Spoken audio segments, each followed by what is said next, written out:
안녕하십니까? 12월 25일 금요일 인도네시아 헤드라인 시작합니다. 첫 번째 소식입니다. 인도네시아 코로나19 확진자가 총 68만 5,639명으로 늘어났으며 이 중 사망 2만 408명, 완치 55만 8,703명으로 집계되어 전날에 비해 신규 확진자 수가 7,514명이 추가되었습니다. 인도네시아 1일 신규 확진자 수는 7,000명 수준으로 증가했으며 증감이 반복되고 있습니다. 인도네시아에서 60대 한국 교민 남성이 코로나19로 병원 치료를 받던 중 사망하였습니다. 한국인 동포가 인도네시아에서 코로나19로 사망한 사례는 이번이 네 번째입니다. 한국 대사관 등에 따르면 자카르타 북부 클라바가 등에 거주하는 65세 교민이 찌까랑의 병원에 기침 호흡곤란 등 증세로 입원했다가 상태가 급속히 악화되어 21일 오후 사망하였습니다. 고인은 기저질환으로 당뇨를 앓았고 코로나19 확진 판정을 받았습니다. 특히 고인을 포함해 가족 5명이 모두 순차적으로 확진 판정을 받은 것으로 확인되었습니다. 대사관 집계로 현재까지 한국인 동포 확진자는 누적 72명이며 이 중 4명이 숨지고 57명이 회복했으며 2명이 입원 치료 중이고 9명이 자가격리 치료 중입니다. 하지만 확진 판정을 받고도 대사관에 신고하지 않은 한국인 수가 더 많다고 알려져 있어 72명보다 많을 것으로 추정되고 있으며 특히 한국에 귀국하자마자 확진 판정을 받은 한국인도 87명으로 급증하였습니다. 주 인도네시아 한국대사관과 플라잉 닥터스에 따르면 땅그랑 거주 64세 교민이 코로나로 현지 병원 입원 치료 중 상태가 위독해지자 인공호흡기를 부착하고 에어 앰뷸런스를 타고 한국으로 이송되었습니다.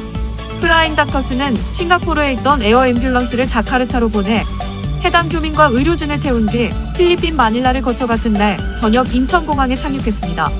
해당 교민은 곧바로 병원에 입원해 집중치료에 들어갔습니다.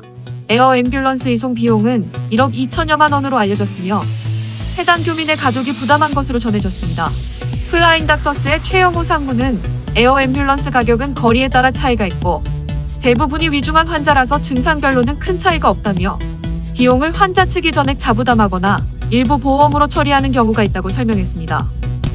인도네시아 호텔 레스토랑 협회에 따르면 연말연시 연휴가 당초 11일에서 단축되어 호텔 숙박 패키지 취소 또는 환불 신청이 13만 3천 건에 달했습니다. 이는 일반적인 취소 및 환불 신청 건수보다 10배나 높은 수준입니다.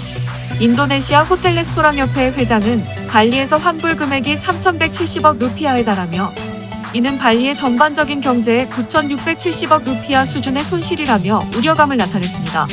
이어 정부의 코로나19 백신 접종을 지지하는 한편 경제에 미치는 영향도 주시할 필요가 있다고 지적하며 규제를 실시할 때 주지기간을 충분히 마련해달라고 호소했습니다. 인도네시아의 한 성당이 코로나19 사태 중 성탄절 트리를 마스크와 손소독제로 장식해 눈길을 끌었습니다. 수라바야에 위치한 해당 성당은 3m짜리 크리스마스 트리를 일주일에 걸쳐 특별하게 제작했습니다. 성당 책임자는 올해 트리는 시민들이 코로나19 경각심을 느끼고 보건 지침을 잘 준수하도록 하는 데 목적을 뒀다며 특히 코로나19를 함께 극복하자는 마음을 모아 성당 신자뿐만 아니라 무슬림 지역 주민들도 함께 마스크와 손 소독제로 트리를 꾸며 더욱 의미가 깊다고 전했습니다. 다음 소식입니다. 지난 22일 조코이 대통령이 두 번째 임기를 시작하고 1년여 만에 처음으로 개각을 단행했습니다. 코로나19 사태 속에 무능 논란이 불거진 보건부 장관, 뇌물수수 등 혐의로 구속된 해수부 장관과 사회부 장관 등 장관 6명을 교체했습니다.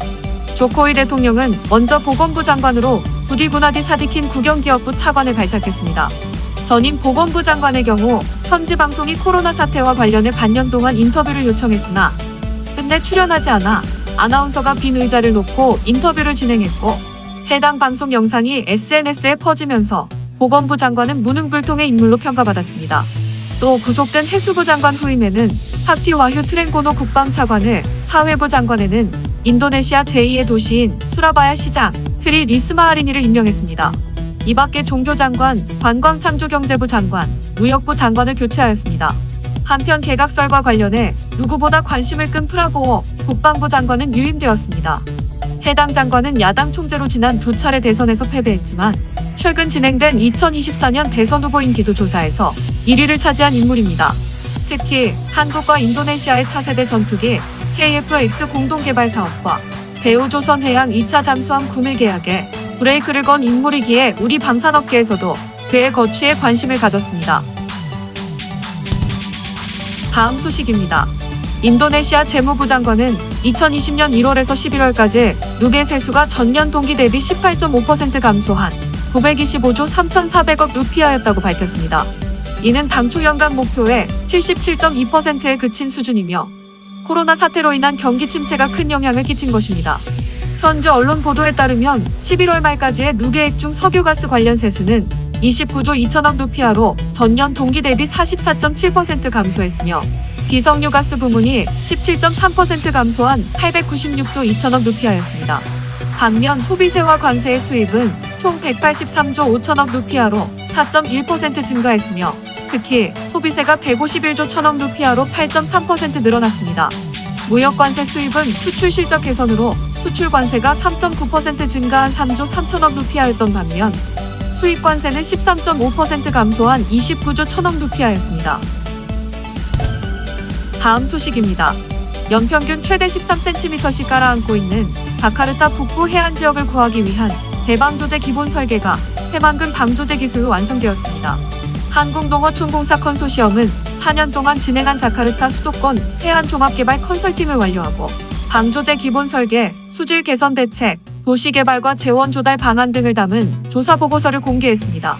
인도네시아 정부는 대방조제 건설 여부를 두고 최근 방조제 건설 경험이 있는 한국에 도움을 요청하여 포이카가 비용을 부담하고 농어촌공사 컨소시엄이 2016년 12월부터 전문가들을 보내 컨설팅 작업을 벌였습니다. 완성된 기본 설계와 조감도를 보면 새만금 방조제 설계에 직접 참여했던 전문가들이 자카르타 방조제를 설계했기에 단면 형상과 공법에 비슷한 부분이 있습니다.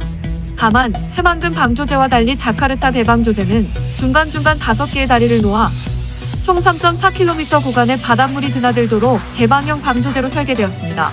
해당 방조제는 길이 33km, 높이 20m, 폭 169m로 20조 원이 필요할 것으로 예상되었으며 인도네시아 정부는 방조제 내부 4개 지점에 총 1,311헥타르를 매립한 뒤 주거단지 2곳, 관광수산단지, 물류첨단산업단지를 조성해 건설 자금을 충당하겠다는 계획입니다.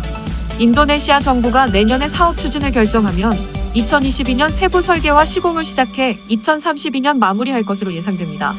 남호성 농어촌공사 인도네시아 사무소장은 인도네시아 정부가 실제로 대방조제를 건설하기로 하며 대한민국의 기술력을 발휘할 기회가 될 것이라며 세부 설계, 공사 시공, 감리 분야 등에 참여하길 기대한다고 말했습니다. 다음 소식입니다.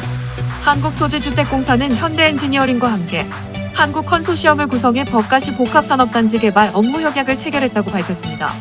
해당 복합산업단지는 자카르타에서 약 39km 떨어진 지역에 400만 스퀘어미터 규모로 조성되는 산업단지입니다. 이번 협약은 현지 법인이 추진하고 있는 법가시 복합산업단지 조성사업에 토지주택공사와 현대엔지니어링이 함께 참여할 수 있는 근거를 마련하고 협력관계를 구축하기 위해 마련되었습니다. 사업 부지는 주거단지, 산업단지, 상업단지가 결합된 스마트 복합단지로 조성되며 한국 컨소시엄은 2021년 상반기 중 사업 타당성 조사를 거쳐 투자자를 모집 및 구체적인 사업 실행을 위한 협약을 체결할 예정입니다. 이용삼 LH 글로벌 사업본부장은 이번 협약을 계기로 인도네시아 내 최초의 한국형 산업단지를 개발하여 우리 기업의 해외시장 진출 및 일자리 창출을 옹호하고 양국 경제협력 관계 구축에도 커다란 이정표가 될 수 있도록 노력하겠다고 말했습니다. 다음 소식입니다. KB국민카드 인도네시아 법인이 국내 여신 전문 금융회사 해외 자회사로는 최초로 국제금융공사에서 자금 조달에 성공했다고 21일 밝혔습니다. IFC는 전 세계 100여 개국의 사무소를 보유하고 있는 세계은행 산하 기관으로 2020년 기준 미화 220억 달러를 개발도상국 내 민간 회사들과 금융기관에 투자해 빈곤 퇴치와 공동 번영을 위한 활동을 펼치고 있는 신흥공 민간 섹터 투자개발 금융기관 중 최대 규모의 기관입니다. 이번에 KB국민카드가 조달 계약을 맺은 자금은 미화 5천만 달러 규모로 국민카드 본사가 지급보증서를 제공했습니다. 특히 이번 조달 자금은 인도네시아 현지화로 차입돼 국내 차입 후 송금하는 방식과 비교해 환차 리스크 발생 가능성이 제거된 것이 특징입니다. 국민카드는 이번 자금 조달에 이어 IFC와 공동으로 자금 조달에 어려움을 겪는 인도네시아 진출 한국 기업과 현지 기업을 대상으로 공급망 금융상품 도입하는 등 새로운 금융 비즈니스 기회를 발굴하기 위해 협력할 계획이라고 밝혔습니다. 국민카드 관계자는 이번 자금 조달은 해외 자회사에 자금 조달 구조를 개선하기 위한 활동의 일환으로 IMF 총회에서 윤종규 KB금융그룹 회장과 IFC 고위층이 논의를 시작한 이후 1년여 동안 자금 조달을 위한 본격적인 협의와 실사 등을 거쳐 이뤄낸 첫 번째 결실이라며 성공적인 해외 시장 진출과 조기 안착을 위해 IFC와의 협력 관계를 지속적으로 강화하는 한편 유수의 글로벌 금융기관들과의 협의도 계속해서 추진해 나갈 계획이라고 전했습니다. 다음 소식입니다. 적도의 나라 인도네시아의 한 세기 동안 한인과 한인기업의 성공 진출사를 담은 백년사가 출간됐습니다. 인도네시아 각계 한인이 참여한 한인 백년사 편찬위원회는 한국대사관 대강당에서 출판 기념회를 개최했습니다. 참고로 인도네시아의 한인 역사가 시작된 것은 3.1운동 자금을 지원한 장윤원 선생이 망명 생활을 하다 1920년 자카르타에 도착하여 정착한 시점으로 시작합니다. 한인회는 지난해 7월 백년사 편찬위를 출범하고 재외동포재단의 지원을 받아 1년 넘게 방대한 자료 수집과 고증을 거쳐 511쪽 분량의 책을 출간했습니다.